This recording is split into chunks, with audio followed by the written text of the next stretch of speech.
चैतन्य एक बहुत ही प्रसिद्ध जादूगर था। उसकी 3 बेटियां थीं, तंत्रा, मंत्रा और अंतरा। इनमें से अंतरा गोद ली हुई बेटी थी। चैतन्य ने अपनी तीनों बेटियों को जादू सिखाया था और वो सब के सब मिलकर गांव-गांव जाकर जादू का शो दिखाया करते थे। बाबा, मैं सोच रही हूँ कि हमें बड़े सर्कस के साथ जुड़कर जादू के शो दिखाने चाहिए। हाँ बाबा, इससे हमें अच्छे खासे पैसे मिल जाएंगे। वैसे भी ऐसे गांव-गांव फिरकर क्या मिलता है हमें? हम जादूगर हैं बेटा। जादू का खेल दिखाकर लोगों का मनोरंजन करना यही काम है हमारा। अगर हम किसी बड़े सर्कस में चले जाएं तो शायद हमें ज्यादा पैसा मिले, पर जो प्रोत्साहन हमें गांव-गांव जादू दिखाकर मिलता है वो हरगिज नहीं मिलेगा। और यही तो हमारा खानदानी पेशा है। हम रास्ते पर जादू दिखाते हैं ताकि ज्यादा से ज्यादा लोग हमें देख पाए और उनका मनोरंजन हो।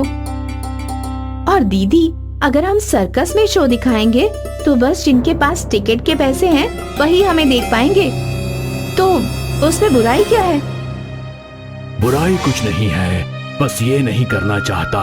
पर अगर तुम दोनों ये करना चाहती हो तो मैं तुम दोनों को बिल्कुल नहीं रोकूंगा। नहीं बाबा, अगर हम जादू दिखाएं तो साथ दिखाएंगे, वरना नहीं। तंत्रा और मंत्रा ने चैतन्य की बात मान ली थी और वो लोग मिलकर रोड पर जादू का खेल दिखा रहे थे। आला बाला काला, अंतरा तेरे काले बाल सफेद हो जाएं। अंतरा के काले बाल सफेद हो गए और वहां खड़े दर्शक दंग रह गए। सब मंत्र मुग्ध होकर जादुई बहनों का जादू देख रहे थे। वहां मंत्रा आग पर चल रही थी और तंत्रा आंखों से आग उगल रही थी। सारे दर्शक खुश थे कि अचानक तंत्रा ने सोचा, अभी किसी का ध्यान नहीं है, यही सही समय है। तंत्रा दर्शकों के बीच चली गई और अपने हाथ की सफाई से किसी की चेन चुरा ली तो किसी का वॉलेट। फिर वो वापस जादू दिखाने लौट गई। तंत्रा के गायब होने पर अंतरा को शक हो गया था। खैर, उन्होंने जादू का खेल जारी रखा और कुछ समय बाद खेल खत्म हुआ। जब सब जा चुके थे तब, दीदी, आप बीच में कहाँ गायब हो गई थी? कहीं नहीं, बस यूं ही। अंतरा समझ गई थी कि उसकी बहन के दिमाग में कोई ना कोई खुराफात जरूर चल रही है। अगले हर जादू के शो में अंतरा की नजर तंत्रा पर ही होती। अंतरा को पता लगाना था कि उसकी बड़ी बहन क्या गड़बड़ कर रही है। इसलिए जब तंत्रा जादू दिखाते दिखाते दर्शकों के बीच चली जाती तो अंतरा ने भी उसका पीछा किया और अंतरा ने देख लिया कि उसकी बहन हाथ की सफाई से लोगों की चीजें चुरा रही थी। उस दिन शो खत्म होने के बाद, दीदी, आप ये गलत कर रही हो। क्या गलत कर रही हूँ? मुझे पैसे चाहिए, बहुत सारे पैसे। मैंने बाबा को कहा था कि हम सर्कस ज्वाइन कर लेते हैं, पर वो माने नहीं। उन्होंने आपको रोका थोड़ी था, आप चली जाओ, पर ऐसा ओझा काम मत करो। तू मुझे मत सिखा कि क्या काम ओझा है और क्या अच्छा। छोटी है, छोटी की तरह रह। तंत्रा अंतरा पर बरस कर चली गई। अब अंतरा दुविधा में थी। क्या उसे ये चोरी की बात अपने पिता को बतानी चाहिए? अगर ये बात बाबा को पता चली तो उन्हें बहुत बुरा लगेगा, वो निराश हो जाएंगे। नहीं, मैं ये बात उन्हें नहीं बताऊंगी, मुझे खुद ही। अगले शो से अंतरा तंत्रा को रोकने की कोशिश करने लगी। जब भी अंतरा हाथ की सफाई से कुछ चोरी करने वाली होती तो अंतरा उसे धक्का दे देती और वो चीज वहीं गिर जाती। अरे, मेरा हार गिर गया, उठा लीजिए। अंतरा और तंत्रा के बीच कुछ तो गड़बड़ है, ये चैतन्य समझ गया था। वो उन दोनों पर नजर रखने लग गया। आखिर एक शो के दौरान एक औरत को समझ में आ गया कि उसकी सोने की चेन चोरी हो गई है। वो जोर जोर से चिल्लाने लगी, चोर, चोर, मेरी सोने की चेन चोरी हो गई, मेरी चेन। तभी वहाँ पुलिस आ गई और हर एक की तलाशी लेने लगी। तंत्रा डर गई थी। उसने तुरंत वो चेन और सारा चोरी का सामान अंतरा के बैग में डाल दिया। जब सभी के बैग्स की चेकिंग हुई तो पुलिस को वो सारा चोरी का सामान अंतरा के बैग से बरामद हुआ। ये किसका बैग है? तुम तीनों जादू के नाम पर चोरी करती हो। आज तुम तीनों को मैं अंदर डाल दूंगा। नहीं सर, ये मेरा बैग है और ये सारी चोरी मैंने की है। इसमें इन लोगों का कोई हाथ नहीं। ये सुनकर तंत्रा चौंक गई। अंतरा ने उसकी चोरियों का इल्जाम अपने सिर ले लिया था। उसे पछतावा हो रहा था। काश वो अंतरा की बात मान लेती। उस रात चैतन्य परेशान हो गया। जिस लड़की को मैंने अपनी बेटी की तरह पाला, आज उसने मुझे धोखा दिया। सोचा था एक अनाथ को प्यार से परवरिश करूंगा तो उसकी जिंदगी संवर जाएगी, पर इस लड़की ने तो मेरे नाम पर कालिख पोत दी। नहीं बाबा, अंतरा कलंक है, कलंक। अंतरा नहीं, मैं कलंक हूँ। क्या मतलब? वो सारी चोरियां मैंने की थी। अंतरा को पता लग गया था। उसने मुझे समझाने की कोशिश भी की थी, पर मैंने एक न मानी। आपका नाम खराब ना हो इसलिए उसने ये चोरी का इल्जाम अपने सिर पर ले लिया। अंतरा, ये तूने क्यों किया? चैतन्य तंत्रा को पुलिस के पास ले गया। वहां उसने सारा सच बता दिया। पुलिस ने अंतरा को छोड़ दिया और तंत्रा को जेल में डाल दिया। पर बाबा, दीदी, इसे इसके गुनाहों की सजा जरूर मिलनी चाहिए। तुझे मैंने गोद लिया था, पर बेटा तूने आज जो किया है वो कोई सगी बेटी भी नहीं कर सकती। चैतन्य को अपनी गोद ली हुई बेटी अंतरा पर नाज था। कुछ सालों बाद तंत्रा भी सजा पूरी करके लौट आई और फिर 3 जादुई बहनें फिर से एक साथ जादुई शोज करने लगीं। कई साल पहले तिब्बत पर राज करता था एक बूढ़ा जादूगर। येन था उसका नाम। येन बहुत नेक, दयालु और मददगार था। एक दिन की बात है, येन अपने बिस्तर पे लेटा था और तभी एक आकाशवाणी हुई।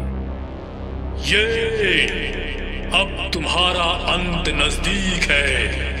येन ये सुन के सोच में पड़ गया कि उसके बाद तिब्बत का क्या होगा। वो अपने जादुई प्याले के पास गया और उसने बोला, जादू, जादुई प्याले, बताओ मुझे, कौन है मेरे जैसे जो मेरी गद्दी संभाले? जादुई प्याला में वायु दिखा। वायु उड़ सकता है और वो हवा पे काबू कर सकता है। वायु बहुत शक्तिशाली है। ये देख येन खुश होता है और फिर अचानक वायु अग्नि में बदल जाता है। अग्नि के पास ज्वाला की शक्ति है। आग उसे जला नहीं सकती और वो आग पे काबू कर सकता है। ये ना बहुत खुश हुआ। उसे लगा शायद अग्नि वायु से बेहतर है, और तभी अग्नि जल में बदल गया। जल के पास पानी की शक्ति थी। वो पानी पे चल सकता था, बारिश बरसा सकता था। अब येन को ये समझ नहीं आ रहा था कि उसकी गद्दी कौन संभालेगा, अग्नि, वायु या जल। येन सोच में पड़ गया और उसने निर्णय लिया कि वो तीनों जादूगरों से मिलेगा और फिर अपना फैसला लेगा। उसने अपनी जादुई छड़ी घुमाई और तीनों भाइयों की गुफा में पहुंच गया। तीनों जादूगर साथ में खाना खा रहे थे। मैं येन हूँ, 7 सालों से तिब्बत का राज जादूगर।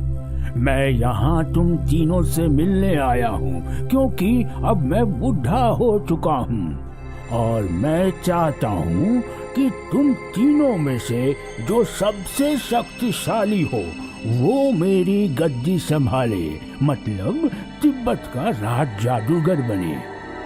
लेकिन तुम तीनों में से सबसे शक्तिशाली जादूगर है कौन? मैं शक्तिशाली हूँ क्योंकि मैं सब कुछ जला सकता हूँ पर खुद नहीं जलता। मैं भी शक्तिशाली हूँ क्योंकि मैं वायु का रुख मोड़ सकता हूँ और उड़ भी सकता हूँ। और मैं भी शक्तिशाली हूँ क्योंकि मैं बारिश बरसा सकता हूँ और पानी पे चल सकता हूँ। मैं तुम तीनों को परखूंगा और खुद पता लगाऊंगा कि तुम तीनों में से सबसे शक्तिशाली जादूगर है कौन। लेकिन इसके लिए तुम तीनों को कल मेरे साथ जंगल चलना होगा। अगले दिन तीनों जादूगर भाई येन के साथ जंगल की ओर निकल पड़े। जंगल में पहले उन्हें एक खूंखार शेर मिला। शेर को देख येन घबराया। शेर ने जादूगरों का शिकार करना चाहा और जैसे ही शेर झपटा, अग्नि ने उस शेर को जला डाला। बहुत खूब अग्नि, तुमने हम सब की जान बचाई। तुम शक्तिशाली हो। येन को अग्नि की फुर्ती बहुत अच्छी लगी। वो लोग आगे चलने लगे। थोड़ी दूर चलने पर उन्हें राह में एक दलदल नजर आया। येन सोच में पड़ गया कि अब वो लोग दलदल कैसे पार करेंगे। तभी वायु ने आस-पास पड़े पत्थर देखे और उन सबको एक कतार में लगा दिया, जिससे एक रास्ता बन गया। वायु, बहुत अच्छे, तुमने तो नया मार्ग बना दिया। तुम बहुत शक्तिशाली हो। येन को वायु की समझदारी पसंद आई। कुछ दूर और चले तो अचानक आग की लपटें नजर आई। जंगल में आग फैल रही थी। तभी जल ने पानी बरसाया और आग बुझ गई। बहुत अच्छे जल, तुमने तो पूरा का पूरा जंगल बचा लिया। तुम भी बहुत शक्तिशाली हो। अब येन सोच में पड़ गया कि तीनों भाइयों में सबसे शक्तिशाली कौन है, अग्नि, वायु या जल। येन ने थोड़ी देर तालाब के किनारे विश्राम करने का आदेश दिया और विश्राम करते समय येन की नजर एक तोते पे पड़ी जो पंख फैला के उड़ रहा था। फिर येन की नजर एक सांप पे पड़ी जो बहुत फुर्ती से रेंग रहा था। और फिर येन की नजर पास ही तालाब की एक मछली पे पड़ी जो बड़े चाव से तैर रही थी। और अब येन की समझ में आया, तुम तीनों भाई अलग हो, जैसे इस जंगल में रहने वाले जीव। ये देखो, सांप, तोता और मछली। न सांप उड़ सकता है, न मछली रेंग सकती है और न तोता तैर सकता है। सबकी अपनी अपनी खासियत है। तुम तीनों के तीनों अपने अपने गुणों में शक्तिशाली हो। मैं तुम तीनों को तिब्बत ले जाऊंगा और तुम तीनों मेरी गद्दी संभालोगे। येन तीनों भाइयों में से शक्तिशाली जादूगर कौन है ये तय नहीं कर पाया, क्योंकि तीनों अलग अलग थे। येन को ये समझ में आ गया कि वो तीनों भाइयों की तुलना एक दूसरे से नहीं कर सकता, क्योंकि तीनों जादूगर अपने अपने गुणों के महारथी थे। इसलिए कहते हैं, अपनी अपनी टपली, अपना अपना राग। हमें किसी और के संग बराबरी नहीं करनी चाहिए।